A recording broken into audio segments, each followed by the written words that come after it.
রাজনীতিতে এবার আসলেই জামাত শিবিরের কপাল খুলতে যাচ্ছে। পুরো দেশের রাজনৈতিক সমীকরণে কি করতে যাচ্ছে? দর্শক, বাংলাদেশের ভূ রাজনীতি, দক্ষিণ এশিয়ার রাজনৈতিক সমীকরণ এবং জনমতে বর্তমান ট্রেন্ড বিশ্লেষণ করলে দেখা যাচ্ছে নেপথ্য সম্পূর্ণ ঘুরে গেছে একটি বিশাল আয়োজন। জামাত শিবিরের কপাল কেন কিভাবে খুলতে যাচ্ছে সেই পর্দার আড়ালের রহস্য উন্মোচন করব। সেই আসল সত্যটি কি, কেন বলা হচ্ছে সামনের দিনগুলোতে বাংলাদেশ রাজনীতিতে জামাত ইসলামের একচেটিয়া প্রভাব তৈরি হতে যাচ্ছে, আর এই পুরো সমীকরণের সাথে শেখ হাসিনা এবং আওয়ামী লীগের ভবিষ্যৎ এবং বিএনপির ক্ষমতার রাজনীতি সম্পর্কই বা কি। সবচেয়ে গুরুত্বপূর্ণ পয়েন্ট এখানেই দর্শক। বাংলাদেশের রাজনৈতিক হিসাব নিকাশ বুঝতে হলে আমাদের একটু পিছনে ফিরে তাকাতে হবে। যদি একটি দল হাজারো বিতর্কের পর বৈধভাবে রাজনৈতিক কার্যক্রম পরিচালনা করতে পারে, তবে বাংলাদেশ জামাত ইসলাম কেন নয়? তবে এখানেই একটি বড় কিন্তু রয়ে গেছে। রাজনৈতিক বিশ্লেষকরা বলছেন, বিশ্ব রাজনীতির বর্তমান যে কাঠামো এবং ভারতের মতো প্রতিবেশী রাষ্ট্রের যে পলিসি, তাতে আওয়ামী লীগ যদি কোনোভাবেই দৃশ্যপটে টিকে থাকতে পারে বা বৈধতা পায়, তবে তারা জামাতকে কোনোভাবেই প্রধান বিরোধী দল হতে দেবে না। হোক তা ভোট কারচুপি কিংবা রেজাল্ট ইঞ্জিনিয়ারিং, যে কোনোভাবেই আওয়ামী লীগ তাদের আন্তর্জাতিক সহযোগীরা জামাতকে কোণঠাসা করে রাখার চেষ্টা করবে। এটাই বিগত বছরের বাস্তবতা রূপ ছিল। এই জটিল সমীকরণকে বুঝতে হলে আমাদের তাকাতে হবে 1975 সালে 15ই আগস্টের দিকে।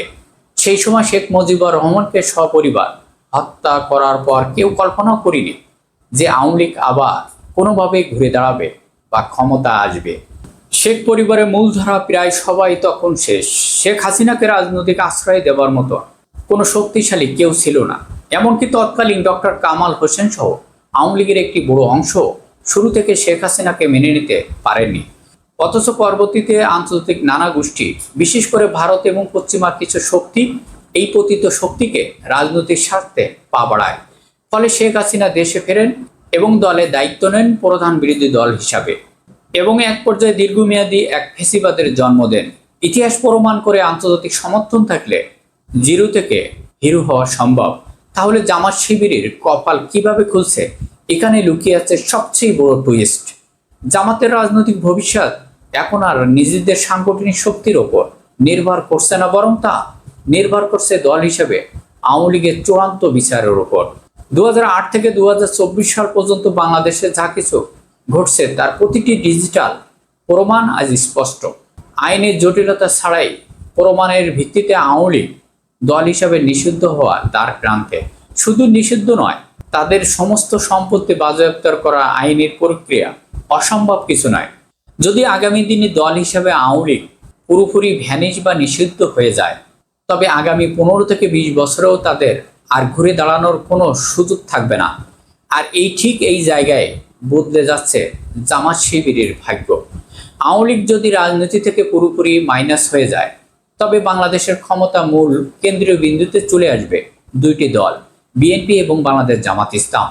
সহজ হিসাব নিকাশ হলো, দেশের জনগণ যে পরিবর্তন চাচ্ছে তাতে বিএনপি আগামী সরকার গঠন করা স্বপ্ন দেখতে পারে, আর প্রধান বিরোধী দল হিসাবে থাকবে বাংলাদেশ জামাত ইসলাম।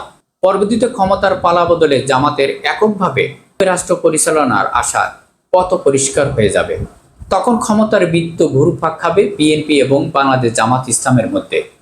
সেখানে আওয়ামী লীগের কোনো অস্তিত্ব থাকবে না। দর্শক, বিশ্ব রাজনীতির চাকা যদি এভাবেই ঘোরে এবং দেশের অভ্যন্তরীণ আইনের প্রতিক্রিয়া আওয়ামী লীগ যদি নিষিদ্ধ হয়ে যায়, তবে জামাত শিবিরের জন্য এটি হবে ঐতিহাসিক টার্নিং পয়েন্ট। আপনার কি মনে হয়, দল হিসাবে আওয়ামী লীগ নিষিদ্ধ হলে জামাত কি পারবে বাংলাদেশের প্রধান রাজনৈতিক শক্তি হিসাবে নিজেদের প্রতিষ্ঠিত করতে, নাকি অন্য কোনো তৃতীয় শক্তি উত্থান ঘটবে? আপনার মূল্যবান মতামত অবশ্যই কমেন্ট করে লিখে জানান। সবাই ভালো থাকবেন, ধন্যবাদ।